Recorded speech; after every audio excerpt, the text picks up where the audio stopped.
Officials in Pakistan say flash floods across much of the country have killed over 1,000 people and displaced thousands more since mid-June.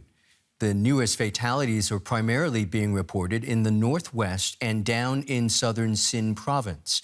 Weeks of unrelenting monsoon rains have affected more than 30 million people and have wreaked havoc on vital infrastructure. A national emergency is in force, and the country's prime minister is appealing to other countries for help. They built their home with their own hands. Now, these two brothers are clearing up what remains of it. I built this house with a lot of hard work, and now it's all gone. There's flood water everywhere, and there's no job for me.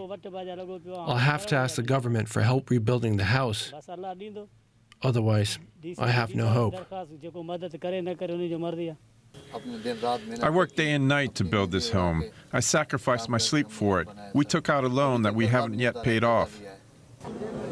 The government is promising financial aid for the families forced to leave their homes. But it's a mammoth task. The authorities say more than 30 million people are affected. My neighbors' children were swept away by the floods. We've all suffered great losses. The water is 3 to 6 meters high. Prime Minister Shehbaz Sharif inspected the damage in some of the worst hit areas and dropped relief packages for people.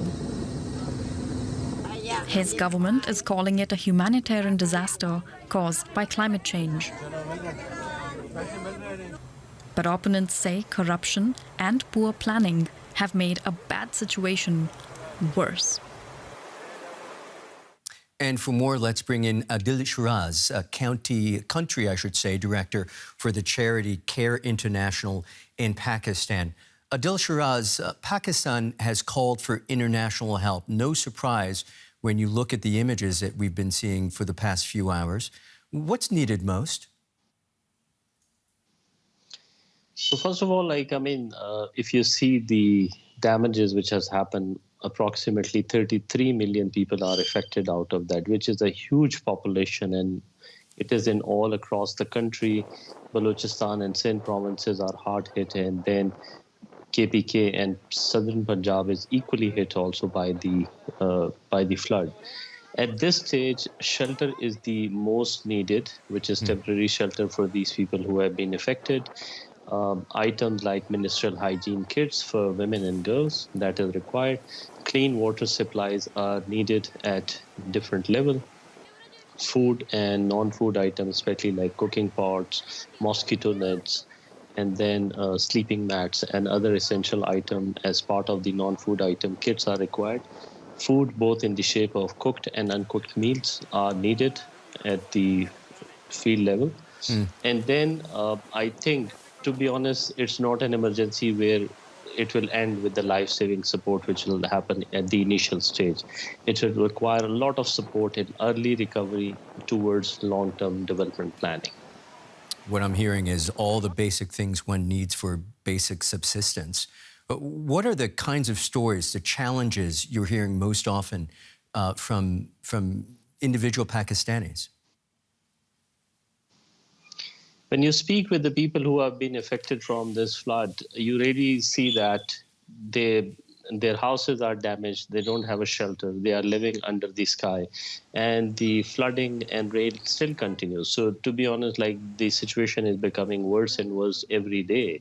And the rains haven't stopped. The predictions still say it will rain a couple of more days and more water is coming. So let me ask you this. I'm going to interrupt just by asking you this, because you made it very clear for me. How critical is the situation right now? In other words, how long can you wait for help before things become even more dire? Everything is required, to be honest, today. If we don't help today, there will be more and more challenges we'll be facing in coming days to come. So international help is required from now, and all the aid workers are at the field level responding to this emergency along with the government of Pakistan.